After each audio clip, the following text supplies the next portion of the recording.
नमस्कार मंडळी, पुन्हा एकदा आपल्या नवीन एका व्हिडिओमध्ये तुम्हा सगळ्यांचं खूप खूप मनापासून स्वागत करते। आज आपण बेसन पिठामध्ये अंड घालून खूप भन्नाट अशी एक रेसिपी तयार करतोय। जर तुम्ही ही रेसिपी पहिल्यांदा पाहत असाल तरी सुद्धा तुम्ही पटकन करायला घेईल एवढी अप्रतिम आणि झटपट होणारी रेसिपी आहे। बराच वेळा आपण बेसनपासून चिला बनवतो, भजी बनवतो, बरेच पदार्थ बनवतो, पण आज आपण बेसन आणि अंड मिक्स करून अंड्यापासून सुद्धा बरेच पदार्थ बनवतो झटपट होणारे। पण आपण हे प्रोटीन युक्त आणि बेसनचा वापर करून इथे मस्त रेसिपी बनवतोय। त्यासाठी पहा, रेसिपी कुठेही स्किप करू नका, अगदी शेवटपर्यंत पहा। तर पहा, इथे बेसन घेतलंय। आता आपण इथे बेसन मी जवळजवळ 1 वाटी इतकं बेसन घेतलेलं आहे। चमचा भरून भरून असं 1 वाटी घेतलेलं आहे। सोबतच अंड फोडून घेतलं आणि अंड सुद्धा त्यात असंच घालून दिलेलं आहे। लगेचच त्याच्यामध्ये मिरची बारीक कट करून घातली आहे। भरपूर सारी कांद्याची पात होती माझ्याकडे हिरवीगार, आता ती सुद्धा घातली आहे बघा बारीक कट करून। कांदा एक घातलाय मीडियम साईजचा कट करून। आता तुमच्याकडे ज्या काही भाज्या असतील ना त्या सुद्धा तुम्ही घालू शकता याच्यामध्ये। बऱ्याच वेळी मुलं बऱ्याच पद्धतीनं बघा इथे आपण भाज्या त्यांना खायला घालायचा प्रयत्न करतो, खात नाहीत, मग त्यावेळी असं घालून टाकायचं। टोमॅटो घातलं, कोथिंबीर घातली, चवीनुसार मीठ घातलं आणि लगेचच त्याच्यामध्ये इथे थोडीशी मी मिरची पावडर घातली, 1 पाव चम्मच। आता लगेचच आपल्याला याच्यामध्ये हे सर्व पहा विस्करच्या मदतीने मस्त असं मिक्स करून घ्यायचं आहे। सुरुवातीला असंच मिक्स करून घ्यायचं आणि नंतर थोडं थोडं पाणी घालून आपल्याला इथे मिक्स करून घ्यायचं आहे। तर पहा, इथे आपण मिक्स करून घेऊयात।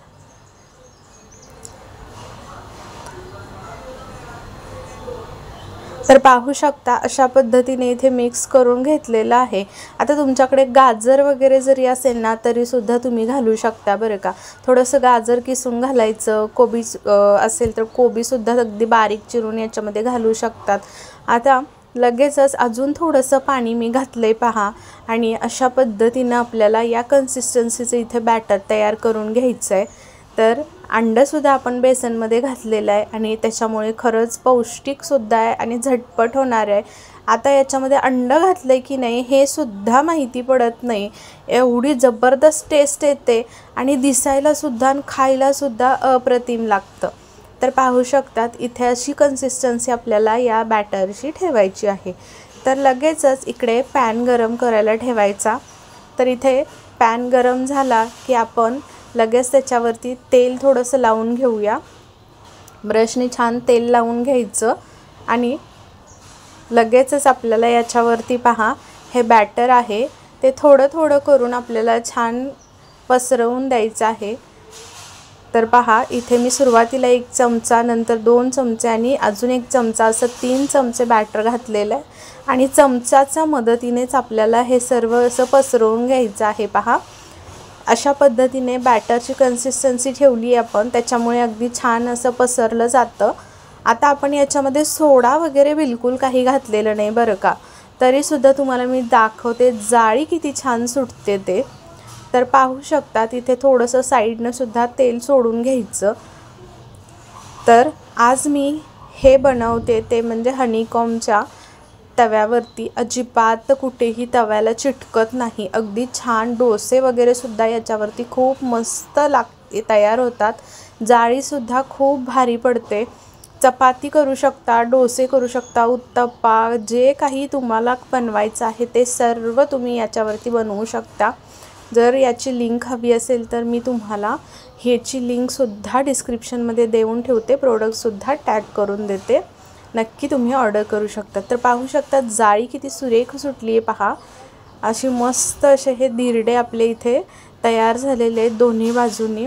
आता तुम्ही याला काय नाव द्याल ते मला जरूर कमेंटमध्ये कळवा।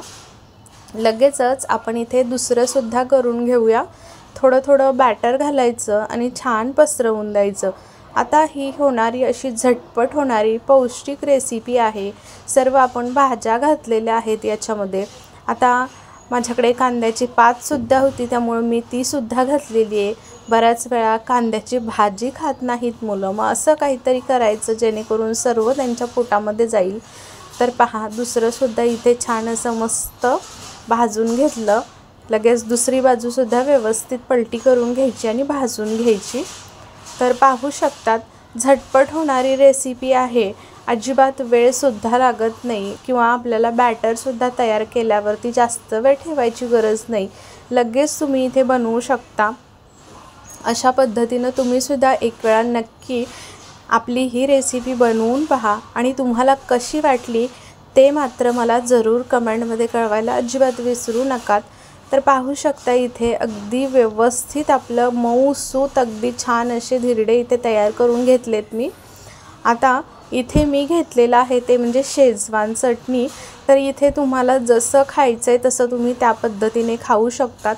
इथे ना मी मिरची थोडी जास्त घातली, बिना तिखट मिरची होती, तिखट नव्हती म्हणून मी जास्त घातली। अजिबात खाताना माहीतसुद्धा पडत नव्हतं की याच्यामध्ये मिरची घातली आहे की नाही, एवढं जबरदस्त टेस्टलासुद्धा आणि खायलासुद्धा मस्त झालं होतं।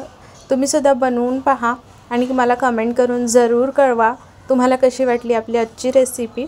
आणि अशा पद्धतीनं आपली ही रेसिपी तुमच्या जास्तीत जास्त मित्र मैत्रिणी आणि परिवारांमध्ये सुद्धा शेअर करा।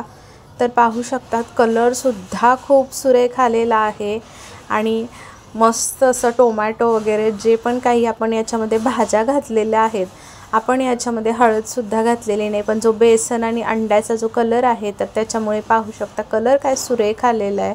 शिवाय याच्यामध्ये घातलेल्या भाज्यासुद्धा मस्त अशा याच्यावरती हिरव्यागार दिसत आहेत, कोथिंबीर, नंतर जे आपण कांद्याची पात हिरवीगार घातली होती। तर कशी वाटते बघा, मस्त असं तुम्हीसुद्धा झटपट होणारी आहे, त्यामुळे मुलांच्या टिफिनला देऊ शकता किंवा अगदी हलका फुलका नाश्ता कधी खायचा आहे, दुपारच्या वेळी असेल, सकाळच्या वेळी असेल तर लगेचच तुम्ही बनवू शकता अशी ही अप्रतिम रेसिपी। नक्की बनवा आणि चला मग आपले व्हिडिओ तुम्ही संपूर्ण अगदी पाहता आणि असे छान छान व्हिडिओ पाहण्यासाठी सुद्धा आपल्या चॅनलला नक्की सबस्क्राईब करून घ्या। इथे मी एक तोडूनसुद्धा दाखवते पहा, मस्त अशी चटणीसोबत एवढं भन्नाट लागतं, गरमागरम खायचं काही सुखच वेगळं असतं।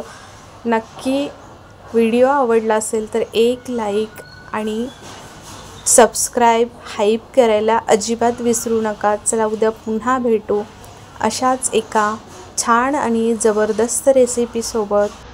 तोपर्यंत बाय बाय।